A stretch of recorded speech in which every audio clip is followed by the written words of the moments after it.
तो ईरान में इस समय बहुत बड़ा प्रोटेस्ट चल रहा है। तेहरान के अंदर प्रोटेस्टर जो प्रोटेस्ट कर रहे हैं, पूरे जो शॉपकीपर्स हैं, जो ड्राइवर्स हैं, जो दुकानदार, सारे लोग सड़क पर आकर के प्रोटेस्ट कर रहे हैं। तो इस प्रोटेस्ट के पीछे का कारण क्या है, चलिए आज हम इस वीडियो में समझेंगे। और क्यों ऐसा कहा जा रहा है कि गिर जाएगी क्या ईरान में सरकार, चलिए समझते हैं क्यों ऐसा लोग कह रहे हैं। क्या न्यूज़ है ये देखिए, यहाँ पे प्रोटेस्ट कर रहे हैं लोग ईरान के अंदर, तेहरान में और अदर 9 प्रोविंसेस में भी लोग प्रोटेस्ट कर रहे हैं, और शहर से गांव तक हर जगह पे प्रोटेस्ट किया जा रहा है। एक्चुअली बात ये है कि ईरान में जो रियाल है, जो उनकी करेंसी है ईरानियन रियाल, वो बहुत ही ज़्यादा गिर चुकी है। यानी कि वहाँ पर इन्फ्लेशन रेट जो है 40 से 50% तक हो चुका है। चलिए समझते हैं ऐसा क्यों हो रहा है। तो currency collapse and soaring inflation, Iran protest turn deadly. जो वहाँ की करेंसी है, लोगों का भरोसा करेंसी से उठ गया है, रियाल पर से भरोसा उठ गया है। गवर्नमेंट वहाँ की कुछ नहीं कर रही है। यूएस की तरफ से और वेस्टर्न कंट्रीज की तरफ से वहाँ पे सैंक्शन लगाए गए थे ऑयल को लेकर के, और कुछ वार हुए थे जो इजराइल और ईरान के बीच को लेकर के। सब कुछ की जो वजह थी, उस वजह से ही यहाँ पे करेंसी कोलैप्स हो चुकी है। जो उसकी फॉरेन जो करेंसी है वो ड्रॉप हो चुकी है। साथ ही साथ जो उसकी रियाल, जो उसकी अपनी खुद की करेंसी है, वो भी बहुत ज़्यादा हाई हो चुकी है। अगर डॉलर के मुकाबले देखा जाए तो वहाँ पे इन्फ्लेशन रेट बहुत ही हाई हो चुका है। लगभग 40 से 50% तक इन्फ्लेशन वहाँ पे चल रहा है। तो अगर हम बात करें यहाँ पे करेंसी कोलैप्स की, तो करेंसी कोलैप्स को देखेंगे तो यहाँ पे करेंसी $1 के मुकाबले में 1.42 मिलियन हो चुकी है, यानी कि अराउंड 15 लाख ईरानियन रियाल। ये बहुत बड़ा है, यानी कि लगभग 40 से 50% तक वहाँ की ईरानियन रियाल जो है वो ड्रॉप हो चुकी है। लोगों का भरोसा करेंसी के ऊपर से उठ चुका है। हर एक चीज़ जो रोज़मर्रा की ज़िंदगी में यूज़ किए जाने वाला जो चीज़ है वो भी काफ़ी महंगा हो गया है। लोगों की सेविंग ख़त्म हो गई है। हालांकि वहाँ के जो सैलरी है उस पर लोग नहीं रह पा रहे हैं, उनका जो डेली का रूटीन है वो नहीं हो पा रहा है। तो इस वजह से लोग धीरे धीरे प्रोटेस्ट कर रहे हैं। तो अब तक जो है वहाँ पे लास्ट देखा गया है तो 7 पीपल यानी 7 पीपल जो है वो प्रोटेस्ट के दौरान वो मर गए हैं। उसमें से कुछ प्रोटेस्टर्स भी थे, कुछ सिक्योरिटी पर्सनल भी थे, वो मारे गए हैं वहाँ पे।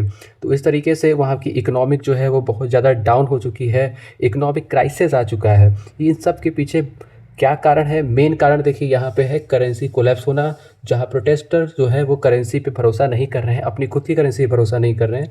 तो करेंसी कोलैप्स वहाँ की कैसे हुई? ये एक दिन का काम नहीं। ये अगर हम देखा जाए तो पहले का जो इतिहास अगर देखेंगे ईरान का, तो कई सालों से ये चलता आ रहा है करेंसी कोलैप्स को लेकर के। बट अभी क्या है, इन्फ्लेशन वहाँ पे बहुत ज़्यादा हाई हो चुका है, जिस कारण से जो प्रोटेस्टर्स है वो चाहते हैं कि वहाँ की सरकार पे भरोसा न करना और वहाँ की सरकार को हटाना चाहते हैं। तो देखते हैं क्या मामला है।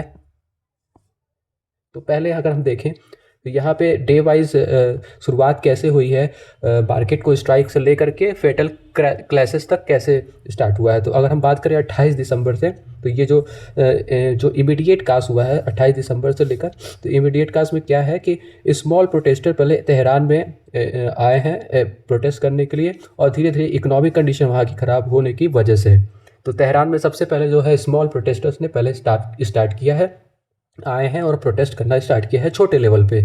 फिर धीरे धीरे प्रोटेस्टर जो है वो 9 प्रोविंसेस में इंक्लूडिंग तेहरान, एलबोर्ज, करमनाशा, मरकाजी, ये सब जगह पे वो प्रोटेस्टर धीरे धीरे शहरों से लेकर के गांव में भी बढ़ने लगे हैं। तो उसी दौरान गवर्नमेंट ने फिर डिक्लेयर कर दिया पब्लिक हॉलीडे पूरे 21 प्रोविंसेस में, ताकि वो प्रोटेस्टर को कर्व कर सकें, प्रोटेस्ट होने से बचा सकें।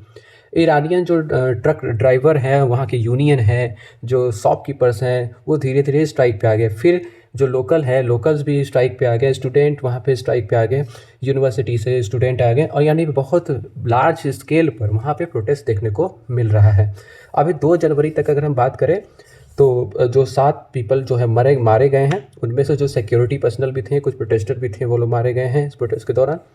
और अब वहाँ पर देखा गया है कि जो प्रोटेस्ट हो रहा है वो शहर से लेके गांव तक पहुँच गया है। उसी के बीच में ट्रंप ने वार्न किया है।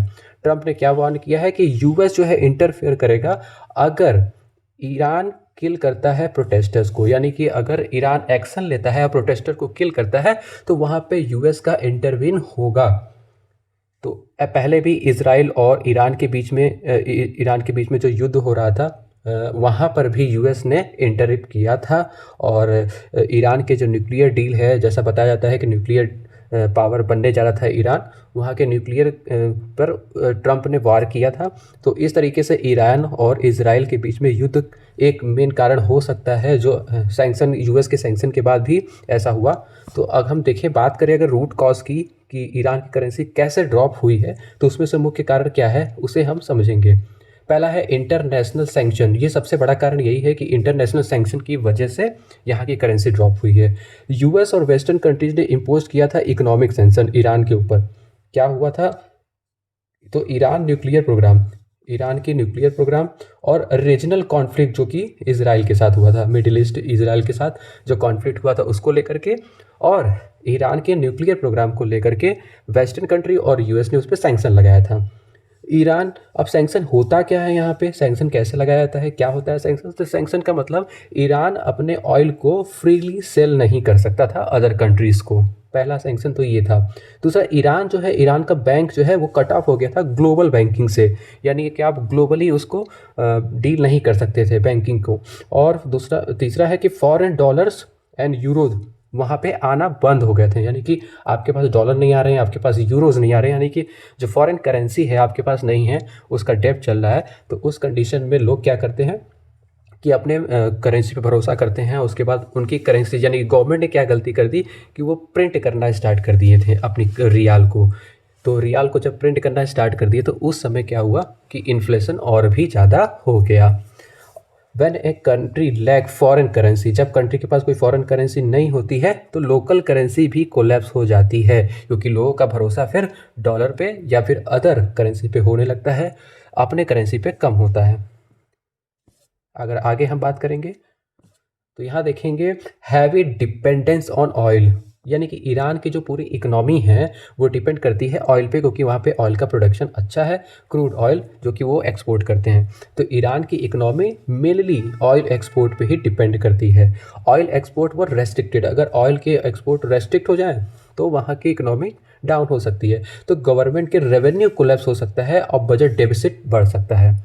अब इसको कवर करने के लिए गवर्नमेंट क्या करेगी, गवर्नमेंट करने के लिए प्रिंट करेगी अपने रियाल को, यानी कि जो उनकी करेंसी होगी उसको प्रिंट करना स्टार्ट कर देगी, और उसी की वजह से क्या हो जाएगा, इन्फ्लेशन मार्केट में बढ़ता चला जाएगा। और यही हुआ है 2022 के बाद से गवर्नमेंट ऐसा ही स्टेप ले रही थी, जिसकी वजह से ये देखने को मिला है।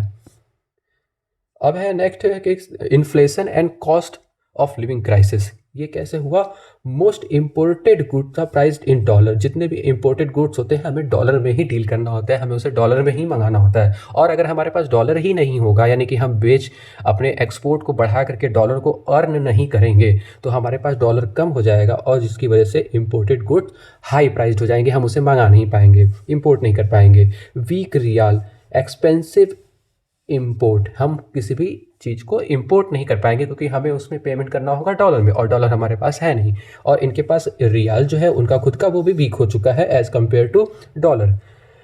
डेली इम्पैक्ट पे क्या हो जाएगा, फूड प्राइसेस जो है वो डबल ट्रिपल हो सकते हैं। फूड के प्राइसेस जो कि रोज़मर्रा की ज़िंदगी है, जो हमें रोज़ खाना है और रोज़ कपड़े पहनने हैं, मतलब हमें रोज़मर्रा की जो ज़िंदगी में जो यूज़ होते हैं यूटिलिटीज़, वो चीज़ें महंगी हो जाएंगी।